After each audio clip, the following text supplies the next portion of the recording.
ਅਸੀਂ पहले मींह दियां कनियां मिट्टी साडा मूंह चुमदी।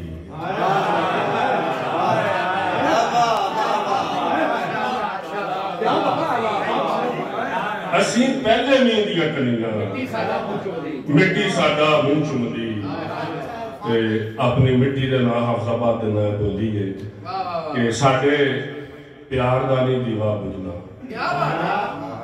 साडे प्यार दा नहीं दीवा बुझना, लोकी एवें भूखा मार।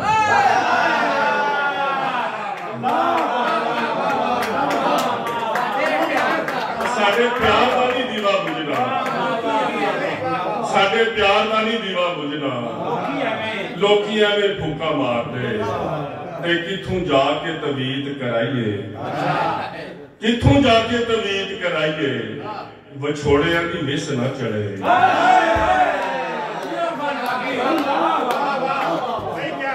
किथों जाके तवीत कराइए, विछोड़ियां दी विस ना चढ़े, ते तेरी वाज सरूटा वर्गी, तेरी वाज सरूटा वर्गी, कन्ना च झरीटा पै गई।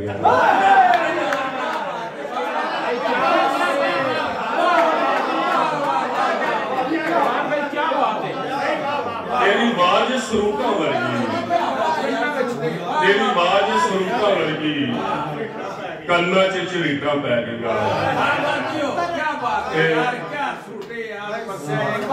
असी धरती नूं रत पिआंदे, असी धरती नूं रत पिआंदे ते लोकी सानू कमी आखदे।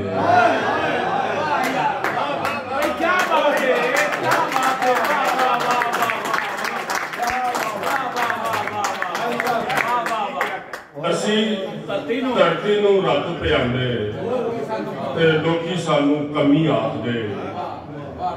ते आखिरी बोली मैं सुना के इजाजत लवांगा जी के मैनू घुंघरू पवित्र लगदे, मैनू घुंघरू पवित्र लगदे, जिदों दा बुल्ले शाह फड़े।